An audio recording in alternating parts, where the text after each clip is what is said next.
Hey, greetings friends, I'm Glenn Thomas, and tonight we're talking about taking the sample that we layered in the last video and putting it together with other variations to get even more sonic opportunities from it. If you're new to the channel, so glad that you're with us. Hit that subscribe button and join our community. We would love to have you. Let's dive in.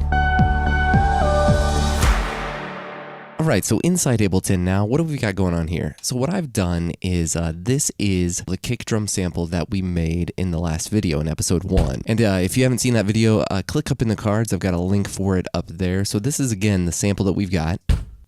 Great, so that's our layered kick from field recordings. I just like to duplicate that across 5 more tracks. These are gonna be variations on that kick. So the first one's just gonna be the layered kick as it was. I called it click attack because it's got that little bit of a crash bar kick at the start. But the first thing I'm gonna do is do a short verb version. So let's just go Command F and then we'll go reverb. Boom, drag it on. And then let's listen to what it sounds like. Good, but let's make it a smaller size. Better. I'm going to make it a shorter decay, a little bit shorter still, and I'm going to turn off the high cut. That's pretty good. Okay, now bring the dry wet back just a little bit, so maybe 45. I like that. I'm going to make it stereo width even wider. All right, so that's our short verb. I like that a lot. All right, so let's move on to the one I'm calling crushed here. And if you haven't seen this already, I have a video on how I do this. Essentially what I do is I have this preset called crusher, and I will take that and I will just overload a compressor, and it sounds something like this. Cool. All right, so that's that. And then what I need to do with this is I actually want to take and fade this clip off, just like we did in the previous video. There we go. And we'll just shorten this guy up.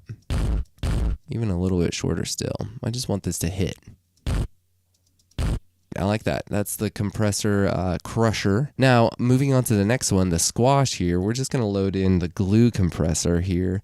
And one thing you'll notice is that all of the tracks have the Shep's Omni channel on them. That's actually just because it's my default. When I create a new track, it automatically puts that plugin on it. None of them are actually doing anything by default. Nothing's turned on. You can see this is when it's turned on. That's when it's off. So none of them are actually doing anything there. Okay, so again, the squash. What are we doing here? I want to go a fast attack, and we'll keep the release a little bit slower, bring the threshold down, and let's listen to that one. Great, so it looks like we're getting about 10 dB of compression, so let's just bump this up here to 10 dB. Yeah, and that one's just a lot bigger sounding now. And then let's bring this up. Yeah, great. Okay, so compare that back to the first one. Just a little bit shorter sounding. The squash has a little bit more of a lengthened tone to it. Yeah, it rings out for a little bit longer. All right, so for big then, moving on, what I like to do is I like to take and copy that compressor from the squash here onto the big, and then let's grab an EQ, and in fact, I'll just use the one that is already in the Shep's Omni channel here, and we're just gonna take and give it a little bit more low end, down at about 50 hertz, and I am going to just boost that up by about 4 dB, and then I'm gonna take the high end as well. We're just gonna kind of give it a smiley face, and I'm gonna boost this up by about 3 dB at 2K. A little bit out at 200, and we're going to take out a fairly narrow -2. So let's take a listen to that.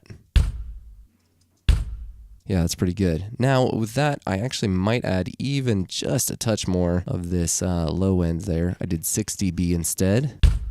There we go. So that's just real big, real boomy. I like it. So dirty. Let's come in here, and what we're going to do, I'm going to grab the saturator plugin, and we're going to drag that in. I've already set a default preset with a drive of +10 and an output of -7. So it's already going to start to sound a little bit distorted. Yeah, I might drive that just a little bit more. Let's go with 13. Let's drive it just a little bit more and see what happens. Let's go 16. Yeah, that's starting to get there. But what I'll do then is I'll take the overdriven sound, and then again, we'll take this compressor that we've got on the big and on the squash, and we'll put that onto the overdriven sound. And then you can hear it trailing off. So again, what we'll do is we'll take our fades, crank those up, and then it looks like we need to be fading by about here.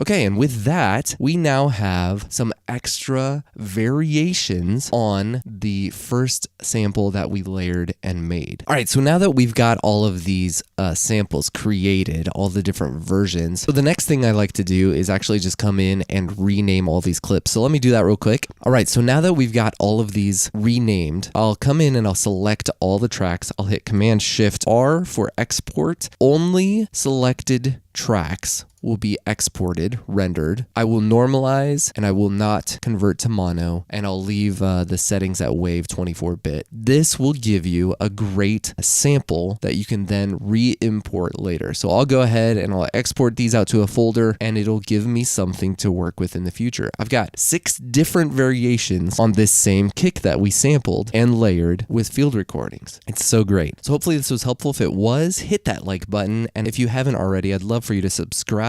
This is episode 2 in a series on layering field recordings and other samples together to make bigger sounds. So thanks for watching, and I will see you on the next one.